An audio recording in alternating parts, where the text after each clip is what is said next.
Salut à tous et bienvenue dans The Artificial Intelligence Society, un programme qui vous propose d'entendre la voix de ceux qui imaginent et œuvrent pour que l'intelligence artificielle soit votre ami.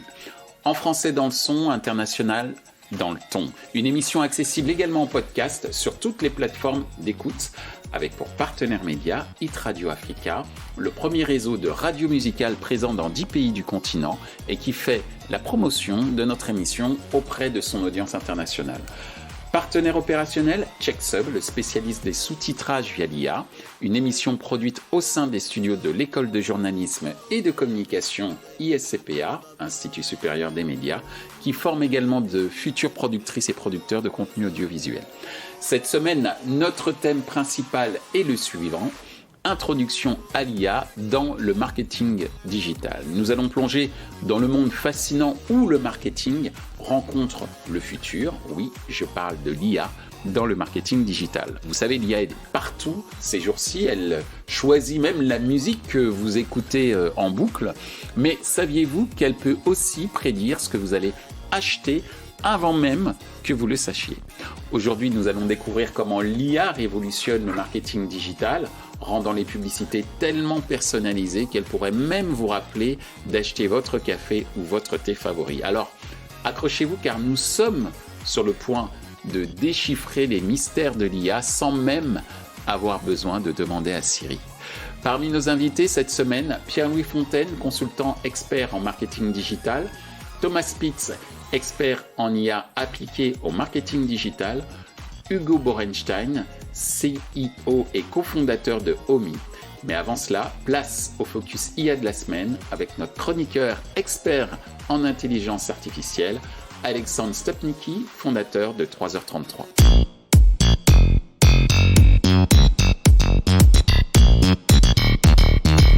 Bonjour Alexandre. Bonjour Michel. Alors, la Commission de l'intelligence artificielle a remis au président de la République le 13 mars 2024 un rapport contenant 25 recommandations. Et parmi ces recommandations à destination des pouvoirs publics, 7, selon toi, sont prioritaires. Est-ce que tu peux nous expliquer lesquelles ? Exactement Michel. Alors la première recommandation sera de lancer un plan de sensibilisation et de formation sur l'IA pour structurer l'offre de formation supérieure et développer la formation continue. Deuxième point, créer un fonds nommé France IA de 10 milliards d'euros pour orienter l'épargne vers l'innovation. Il sera alors possible de soutenir l'émergence de l'écosystème de l'IA, ainsi que la transformation économique française. Alors justement, la France qui joue la carte de l'avenir via ce fonds, comme le montre le troisième point, la troisième recommandation, qui a d'ailleurs retenu ton attention. Tout à fait. Faire de la France et de l'Europe un pôle majeur de la puissance de calcul à court et à moyen terme. C'est à mon avis un point crucial, d'autant plus qu'aujourd'hui, on vient d'apprendre que OpenAI venait de lancer un fonds de 100 milliards pour faire la même chose. Quatrième point, transformer notre approche des données personnelles afin de continuer à protéger, tout en facilitant l'innovation, au service de nos besoins. Alors, je crois aussi que la culture est évoquée dans ce rapport. Tout à fait, c'est le cinquième point. Assurer le rayonnement de la culture française en permettant l'accès au contenu culturel dans le respect des droits de la propriété intellectuelle. Sixième point, adopter une exception IA dans la recherche publique. Il est proposé d'alléger les contraintes administratives des chercheurs, augmenter leur rémunération, ça sera pas trop mal ça, et doubler les ressources de la recherche publique en IA. Alors, ce qui n'est pas rien dans la quête constante notamment de simplification administrative. Et côté international ? Alors, septième point, donc, structurer une initiative diplomatique cohérente et concrète visant à établir une gouvernance mondiale de l'IA. Alexandre, alors est-ce que tu peux nous en dire aussi un peu plus sur ce qui apparaît dans ce rapport, à savoir des cafés IA et comment ils pourraient changer notre approche de l'intelligence artificielle? Alors les cafés IA, tout un programme, ça c'est vraiment génial comme idée je pense. Donc l'idée c'est d'offrir un espace convivial où les experts et des novices pourraient échanger librement sur l'IA, démystifiant ainsi la technologie et stimulant l'innovation de manière organique. Alors je t'avoue que j'ai hâte de voir si une IA même française sera capable d'analyser les conversations dans les cafés. Cela promet d'être particulièrement intéressant. Merci Alexandre. Place maintenant à notre débat de la semaine.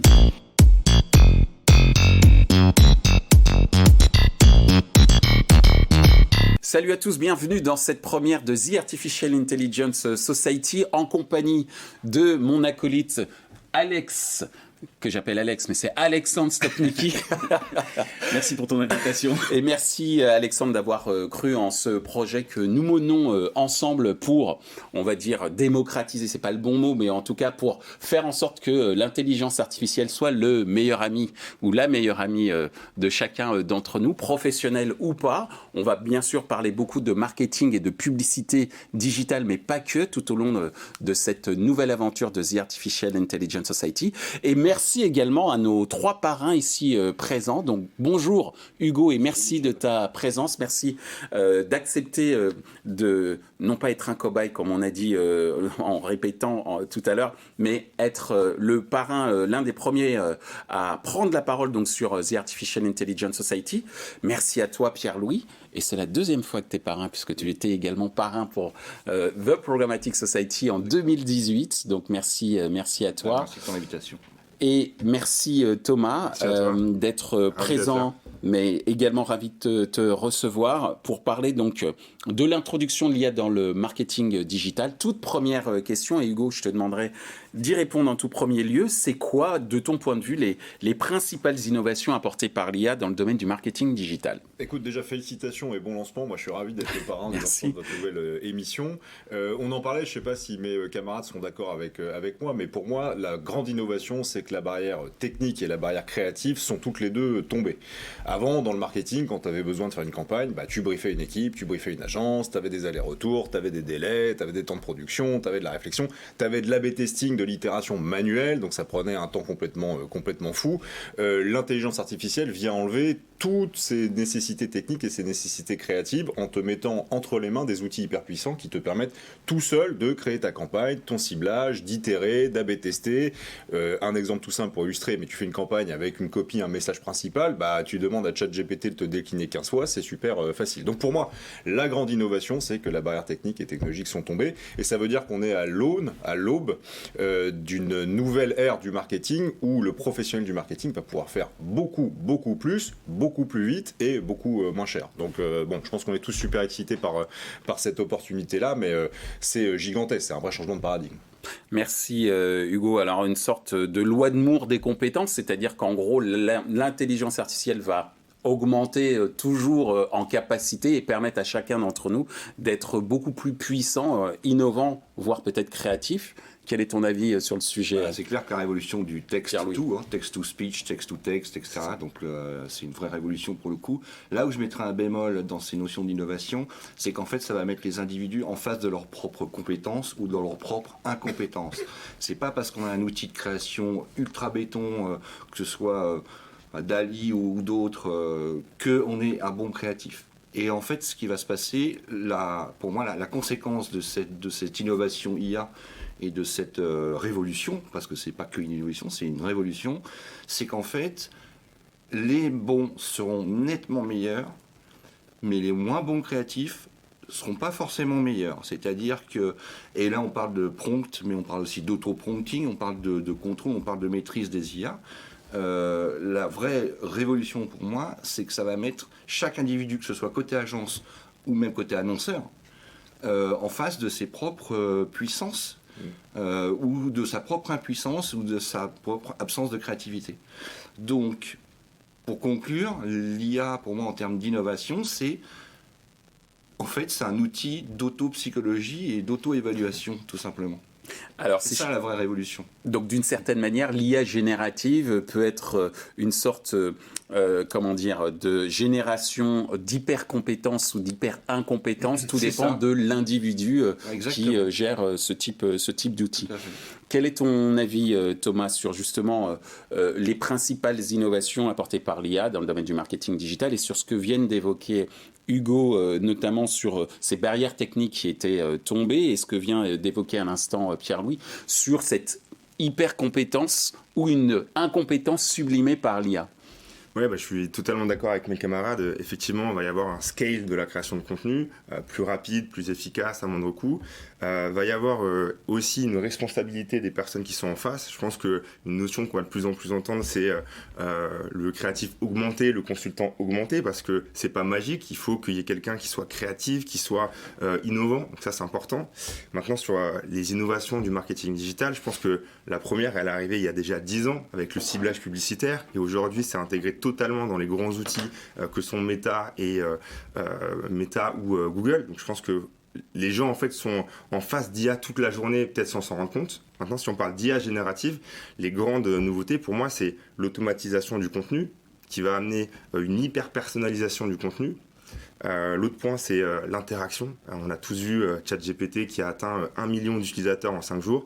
On peut imaginer ce que ça va donner quand les marques vont s'en emparer, des chatbots, des cold calls totalement automatisés.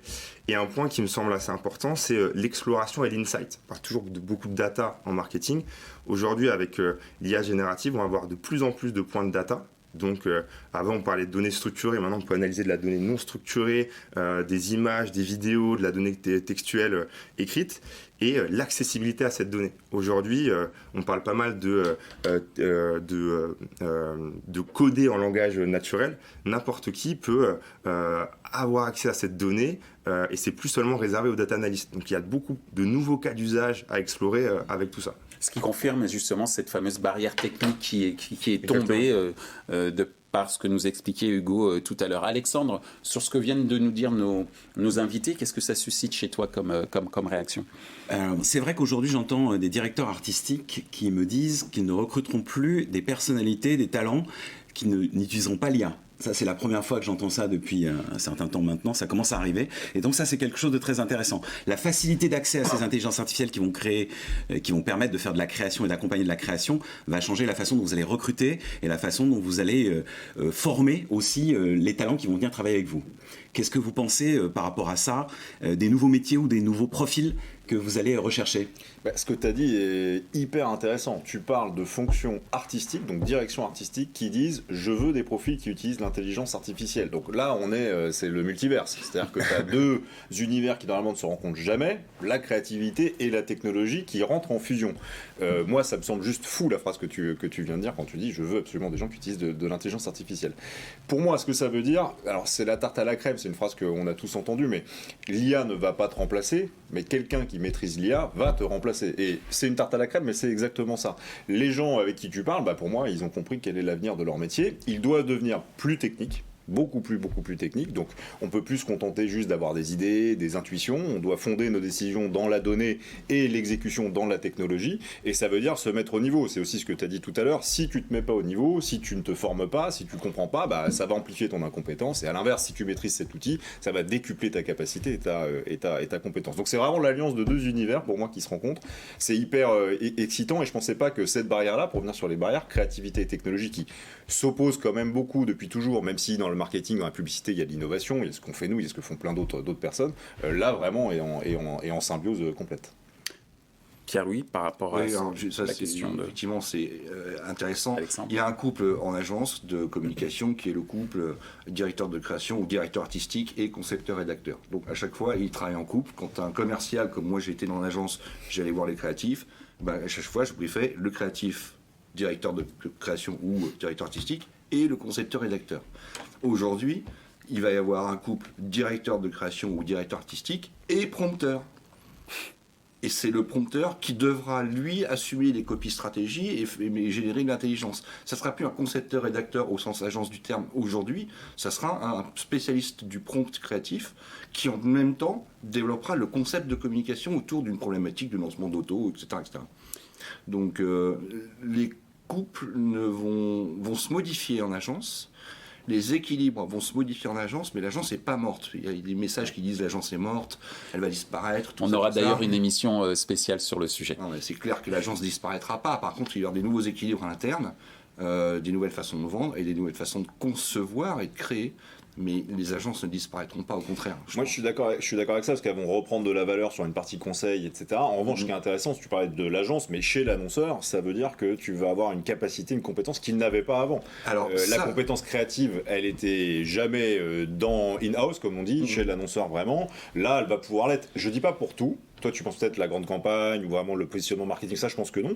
Mais j'ai besoin d'une petite bannière pour une newsletter, j'ai besoin d'un post pour les réseaux sociaux, j'ai besoin d'une campagne, d'un asset qui va pas durer très longtemps. Moi, je parle de ce flux de contenu et pas de la grande communication. Non, ça, c'est pas possible chez l'annonceur. C'est de la grande communication au sens directeur marketing qui a ses propres équipes de création. J'ai de gros doutes sur ça. Je pense que tu as raison, c'est pas possible. C'est pas possible. Donc, un petit studio intégré, pourquoi pas? Pour le flux. Maintenant, pour le flux. Maintenant, commencer à concevoir un spot de 30 secondes qui est destiné à sortir après un JT de 20 heures. Non. Vaut mieux pas. Non. Par contre, sur le CRM, ça, c'est tout de suite. On verra ce que fait Sora, parce qu'il y a quand même une promesse derrière. Pas tout de suite. Merci Thomas, j'allais justement te donner la parole, juste par rapport justement à cette problématique métier qu'évoquait tout à l'heure Alexandre. Quelle est ta réflexion après celle d'Hugo et celle de Pierre-Louis? En fait, en écoutant mes camarades, ça me fait beaucoup penser, en fait c'est de la transformation. Ça me fait beaucoup penser à ce qui s'est passé avec la data il y a une dizaine d'années, où notamment avec le média, les annonceurs vont tout internaliser, reprendre le pouvoir, etc. Finalement, on se rend compte qu'il y a eu du bon et du mauvais. Mais je repense aussi à une étude qui disait que l'IA générative va impacter les métiers 4,5 fois plus qu'elle ne va les remplacer. Et pour moi, ça veut tout dire. C'est que les gens vont devoir apprendre à s'en servir. Et effectivement, ceux qui seront remplacés, c'est toi qui dis ça, je crois, c'est ceux qui s'en servent pas. C'est évident.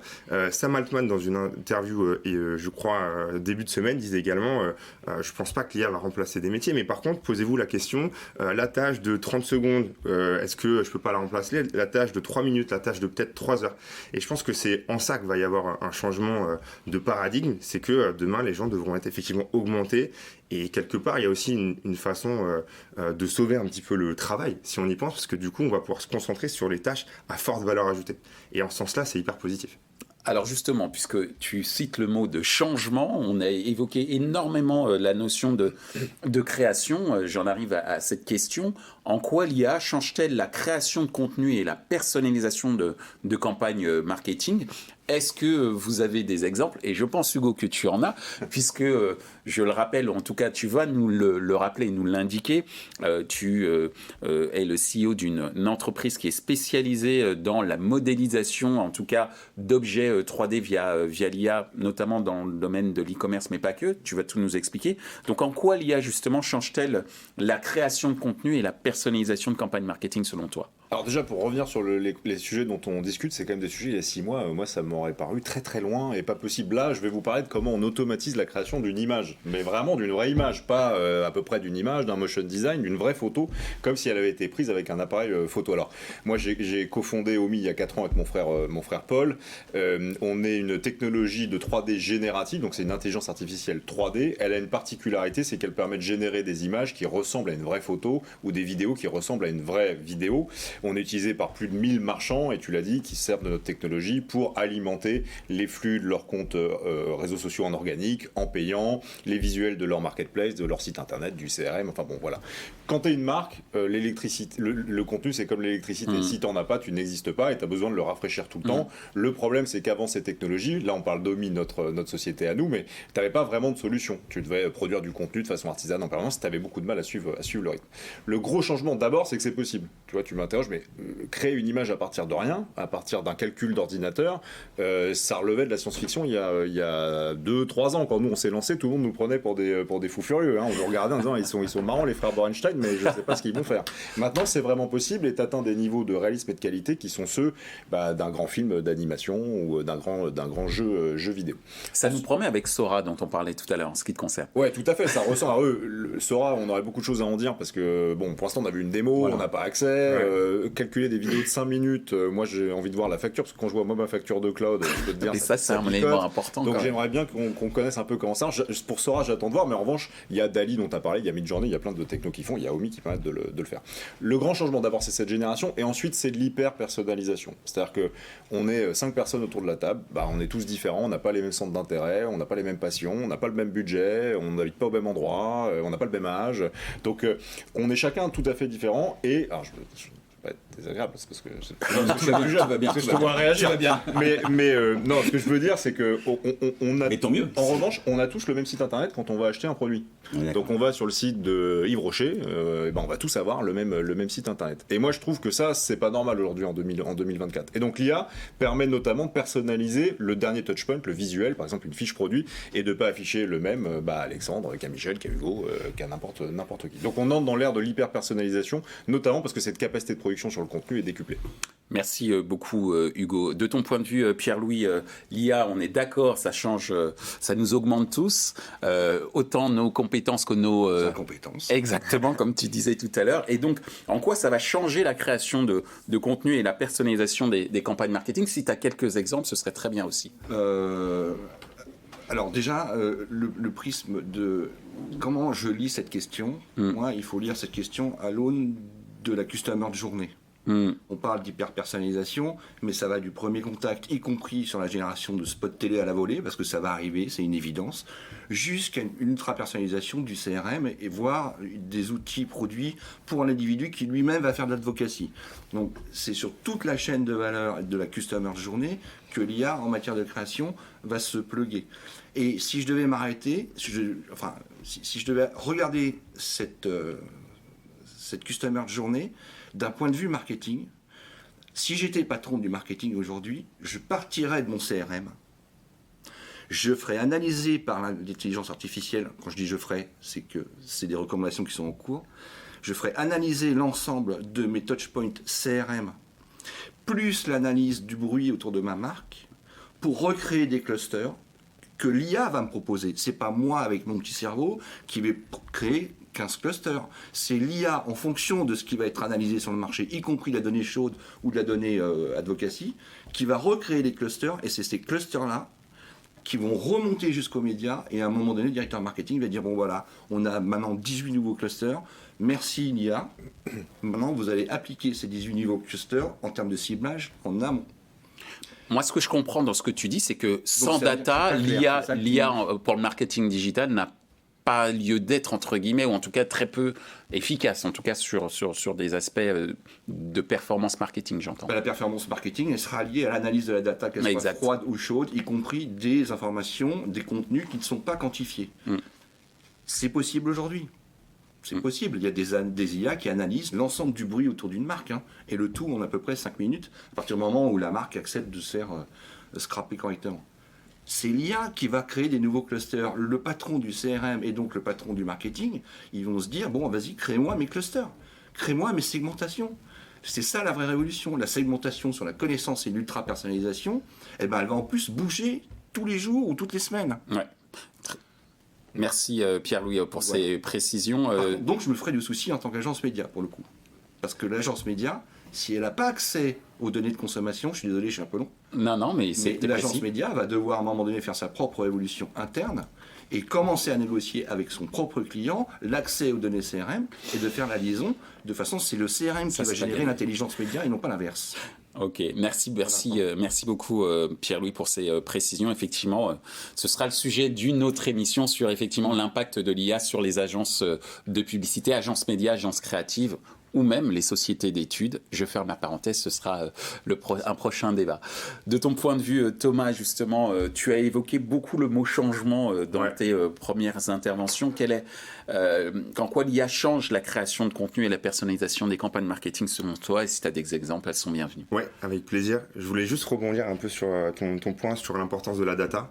J'aime bien prendre l'exemple de ChatGPT, OpenAI. Qu'est-ce que c'est? C'est tout d'abord un énorme dataset, c'est énormément de data.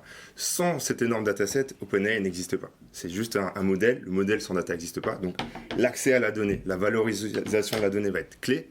Et donc c'est cette donnée, ce modèle, et ensuite un coup de génie marketing d'avoir créé un chatbot accessible à tous qui fonctionne. Et en fait, on peut reprendre ce modèle pour les marques. Les marques, elles vont devoir avoir leur gisement de data, avoir des modèles, peut-être pas le leur, mais utiliser des modèles, et ensuite créer de l'innovation, créer des concepts innovants. Donc je pense que le véritable cas d'usage, il va être là. J'en vois quelques-uns. Il y a l'automatisation de la création de contenu. Donc pour la variation des formats, ça va être top. On prend un format vidéo, on en fait un format image, on prend un format desktop, on en fait un format mobile. On sait l'effort que ça demandait dans le temps. Aujourd'hui, ça va pouvoir être fait très rapidement. Et ça va nous permettre des nouveaux concepts. J'aime bien le concept qui a été fait par le moteur de recherche Perplexity avec Eleven Labs. Donc je sais on sourit parce qu'on va en parler sur ce sujet. Alexandre va en parler. En fait, Perplexity, ils ont accès à la donnée, c'est un moteur de recherche. Eleven Labs, ils font des voix et donc ils ont créé un podcast quotidien de 3 minutes qui récapitule l'actualité. Et ce podcast, il est totalement automatisé. Ça montre bien ce qu'on peut faire avec l'IA générative. C'est un nouveau concept qu'on n'aurait pas pu faire avant et qu'on peut totalement scale. Je suis obligé de reprendre l'expression que tu as eue tout à l'heure d'hyper-personnalisation. Pour moi, c'est le cas d'usage. Quand on voit les possibilités, c'est absolument fou. Je pense notamment en exemple, tu demandais un exemple à Agen qui permet de faire des avatars vidéo personnalisés. Donc, ce qui signifie que demain, je vais pouvoir mettre sur mon site, en fonction de la personne qui vient sur mon site, de l'information que j'ai sur cette personne, une vidéo de moi qui l'appelle par son prénom, qui lui parle de l'actualité qui la concerne. Donc ça, c'est assez incroyable. Et enfin, la production vidéo, c'est vrai que Sora, il faut voir ce que ça va donner en termes de coûts, en termes de maintenance. Mais quand vous êtes, je sais pas, une marque de l'industrie de la production vidéo, Sora, en termes d'idéation, pouvoir tester des concepts, c'est absolument dingue. Donc on peut beaucoup plus se projeter. Et je pense qu'il faut vraiment voir ça comme quelque chose qui va nous permettre d'être encore plus créatif. C'est important que l'humain reste dans la boucle et soit un petit peu la personne qui va justement apporter de l'innovation. Merci Thomas. Alexandre, moi j'ai une question et je voudrais savoir, d'après toi, ce qui a changé en fait. Pourquoi d'un seul coup tu peux le faire? Il y a 2 ans, pourquoi tu n'as pas commencé à transformer des images en 3D? Quelle est la révolution de l'IA qui te permet d'arriver à cette solution technologique? Alors je précise, tu poses la question à Hugo pour ceux qui nous écoutent et ne nous regardent pas. Mais je le précise. Bien Hugo, sûr. donc Hugo, est-ce que tu peux reprendre? Écoute, d'abord, il y a le fait que toute cette production de papier de recherche soit disponible. Moi, j'ai été chez Meta pendant 6 ans avant. Il y avait un laboratoire de recherche en intelligence artificielle qu'on a installé à Paris. C'est des chercheurs qui produisent des papiers, qui reproduisent de la recherche, qui après est publié en open source. Et donc, le fait que ce soit en open source, donc je fais un papier, un algorithme qui permet de faire du traitement de l'image, je le mets en open source et mes pairs peuvent venir l'utiliser. C'est la fondation de tout ça. C'est-à-dire que nous, on n'existe pas s'il n'y a pas toute cette production en open source. Il faut que tu imagines que c'est des dizaines et des dizaines de milliards qui sont investis dans ces laboratoires. Donc d'abord... il y a ce sujet, accéder à ces papiers-là, on parlait tout à l'heure d'une autre boîte de Photoroom qui évolue dans la 2D, c'est un papier en open source qui permet d'éditer une image et de rajouter un fond. Et c'est essentiel que ça reste comme ça. Moi, je suis un avocat de ce sujet, c'est-à-dire que OpenAI, dont on vient de parler, eux, ils sont en close source, c'est-à-dire qu'ils ne publient rien. Donc Sora, t'auras rien en public, ChatGPT, t'as rien en public, et ils veulent monétiser tout seul, là où des Meta et d'autres publient tout en open source. C'est important que ça reste comme ça, parce que c'est ce qui supporte toute cette innovation technologique, et qui permet à des boîtes françaises d'émerger et d'avoir leur propre modèle. Même si on voit qu'Elon Musk est en train de dire il faut rouvrir justement, il faut que ce soit open au départ. Ouais, c'est ça. Lui, il dit, tu vois, il est d'accord avec moi ou je suis d'accord avec lui, mais il veut que ce soit tout à fait ouvert et que ce soit disponible. Et il a raison, parce que sinon, ça veut dire que tu vas privatiser l'intelligence artificielle et donc peu d'acteurs, contrôleront le futur de la santé, du travail, de la communication, du marketing, de ce que tu veux. Oui, je pense pas que ce soit une option. Enfin, Elon Musk, il dit pas ça, il ne demande pas la transparence pour la transparence pour tout le monde. Il demande la transparence parce qu'il pense qu'il est peut-être déjà lui en retard aussi. Ouais, peut-être. Donc il a besoin de récupérer du... Peut-être. Il y a un truc politique derrière. Hein. Après, Meta, tu vois, ils le sont depuis le jour 1 et je pense qu'ils le seront toujours en open source. Donc c'est parce qu'il y a de l'open. C'est parce qu'il y a de l'open que tu peux faire ces nouvelles technologies. Qu'est-ce que vous en pensez aussi sur ce principe? Je peux commencer. Pourquoi on arrive à faire des créatifs maintenant qui utilisent ces technologies? On ne pouvait pas le faire avant. C'est quoi la différence? C'est la technologie en elle-même, qu'elle soit open ou pas d'ailleurs. Alors elle est en open source et après tu peux développer des produits, des applications qui après peuvent servir l'utilisateur final. Donc voilà, par rapport à cette question-là, pour dire quelque chose, les GPTs, pour répondre à cette question, les GPTs sont la réponse à la question. C'est-à-dire que non seulement on utilise GPT, mais on a une pléthore, des pages et des pages et des pages d'intelligence artificielle spécifique dédiée. C'est ça qui permet aussi, c'est la démultiplication des possibilités construite d'un individu pour un autre individu, parce que les GPT, c'est quand même des producteurs. Alors justement, on en arrive à notre dernière question, et justement ce que tu viens d'évoquer va me permettre d'introduire cette nouvelle question autour des défis et des opportunités associées à l'intégration de l'IA dans les stratégies de marketing digital.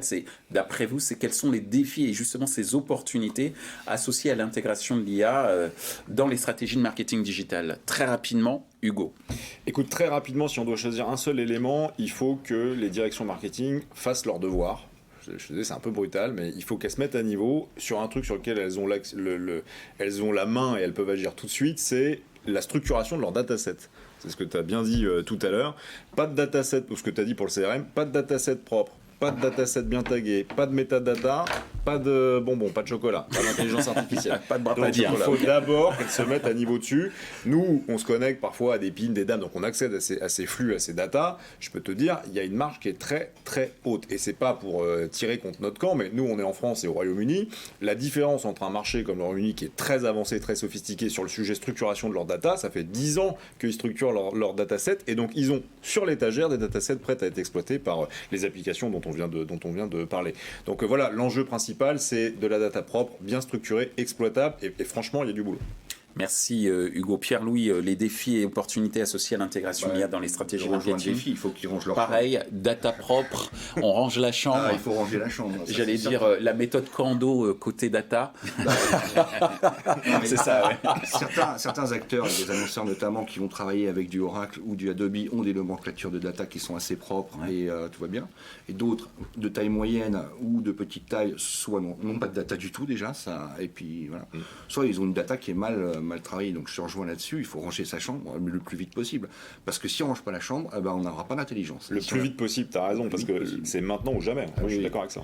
Et donc ça, c'est pour les menaces, et pour les opportunités, je pense que... J'ai appelé ça défi, t'appelles ça menace. Ouais, c'est le SWOT, il a l'habitude. C'est le fameux SWOT. Et les opportunités, je vais ne pas répondre à cette question-là, parce que ce que je vais dire là sera complètement caduc dans 3 mois. Mais c'est ce qui est beau avec notre industrie. Bah oui, mais c'est ce que je vis aussi avec les étudiants que je coach un peu de temps en temps, c'est que je leur fais une présentation, la première chose que je leur dis, c'est ce que je vous dis, c'est bullshit. Dans 3 mois, ça sera complètement plus du tout la même chose. Donc les opportunités, je me calmerai là-dessus, parce que sinon j'ai pas envie d'avoir la ridicule sur Internet. Mais tu n'es jamais ridicule, Pierre. Oh, c'est gentil. Pierre-Louis, merci. De ton côté, Thomas, assez rapidement, quels sont les défis ou menaces et les opportunités associées à l'intégration de l'IA dans les stratégies marketing? Je vais revenir un peu sur l'intégration dans les métiers. Si je résume un peu tout ce qu'on s'est dit, l'intégration de l'IA générative dans le marketing digital, ça va être du contenu scalé, plus rapide, plus efficace à moindre coût, et donc ça va permettre une hyper personnalisation et plus d'interaction. Encore faut-il qu'on s'assure de générer du contenu de qualité et authentique. Et ça, pour moi, c'est un point hyper important, parce que l'authenticité, elle n'est pas dans la machine. La qualité, elle n'est pas forcément sortie de la machine. Il faut qu'il y ait un humain qui vienne valider le contenu derrière. Et puis, c'est aussi prendre la responsabilité. Si on laisse la machine... on l'a vu avec cette histoire de l'avocat qui est parti à la cour avec du contenu sorti sur ChatGPT, c'était faux. Et donc, il faut aussi que dans le marketing, on prenne la responsabilité à la fin, on valide le contenu.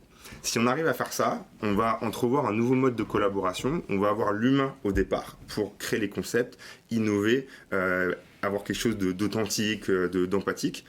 Tout le reste va être délégué à l'IA jusqu'à la validation du contenu. Et donc, ça va permettre d'avoir un marketing qui est plus efficace, plus sur mesure. Encore faut-il qu'on arrive à faire ce change, donc ranger sa chambre, faire de la culturation, s'outiller des outils qui permettent de le faire. Et donc, il y a encore du travail, je pense, pour pas mal d'années, et c'est ça qui est passionnant, quoi. Merci beaucoup, Thomas. Est-ce que, Alexandre, tu souhaites rajouter quelque chose sur ce qui vient d'être dit sur les défis et les opportunités? Non, c'était parfait. Mais sur les métiers, qu'est-ce que vous en pensez? Alors, quels sont les métiers sur lesquels aujourd'hui il faut se focaliser, ou il faut se former dans l'ordre, on va dire, d'importance de ce qui va bouger grâce à l'IA générative? Écoute, c'est une vaste question. D'abord, il faut C'est faire vrai. sa culture technique. Hein. T'as quand même des directions marketing encore très à l'ancienne. T'en as un peu parlé. Voilà, il y a un sujet. Utilisez les outils. Ils sont à 2 clics de vous sur Internet. Moi, je comprendrais pas qu'un directeur marketing n'utilise pas ChatGPT chaque semaine, même ne serait-ce que pour lui, pour faire sa culture sur le sujet. Donc, c'est une réponse un peu globale que je te fais. Mais d'abord, il faut faire sa culture, quoi. Mettre les mains dans le cambouis. Mettre les mains dans le cambouis, faites-le et testez. En plus, ça se teste en 2 minutes sans compétences techniques, c'est pas cher. Bien d'accord. Donc voilà, il y a un sujet vraiment s'acculturer à ce changement avec ce que tu disais Pierre-Louis sur la vitesse, c'est-à-dire que ça va à une vitesse phénoménale, quoi. Donc faites-le maintenant ou soyez dépassés, c'est à vous de voir, vous serez dans un camp ou l'autre. Pierre-Louis, Une par rapport à ce problématique qu'il dit. RH pour moi qui est importante et une problématique de confidentialité de l'information.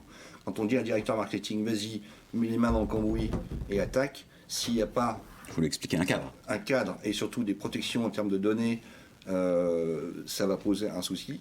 Le deuxième truc, c'est d'un point de vue RH, c'est qui je dois virer en premier et qui je dois recruter et où.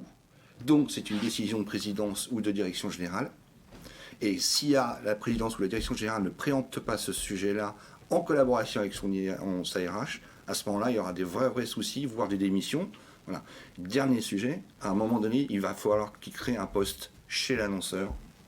Et ce poste, ça sera le Chief Intelligence Officer, un CIO officiel, qui va lui déterminer sur où il met le poids du corps en termes d'utilisation de l'IA, dans quel département.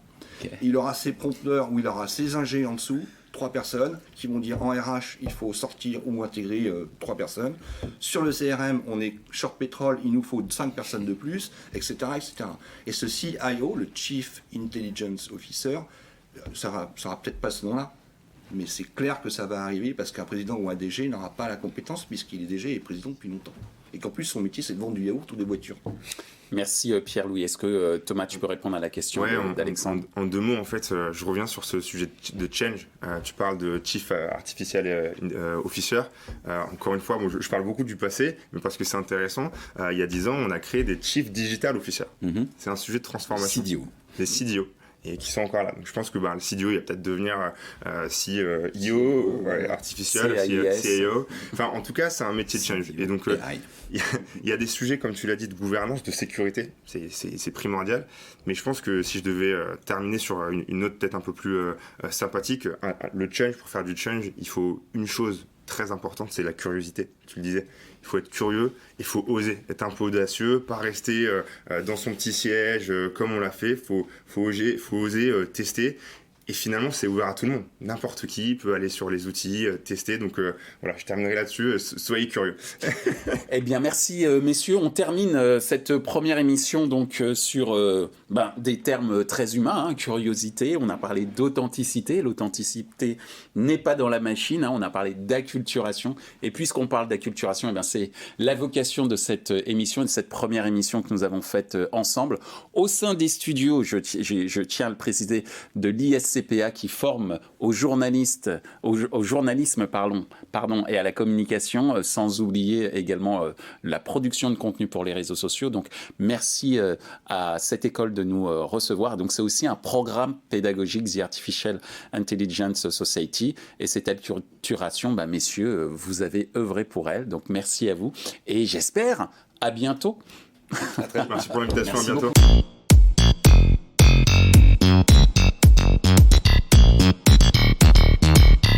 Ainsi s'achève notre émission consacrée principalement à l'introduction à l'IA dans le marketing digital, une émission accessible également en podcast sur toutes les plateformes d'écoute. Merci à notre partenaire média Hit Radio Africa, le premier réseau de radio musicale présent dans 10 pays du continent et qui fait la promotion de notre émission auprès de son audience internationale. Merci à notre partenaire opérationnel CheckSub, le spécialiste des sous-titrages via l'IA, une émission produite au sein des studios de l'école de journalisme et de communication ISCPA, l'Institut supérieur des médias, qui forment également de futures productrices et producteurs de contenu audiovisuel.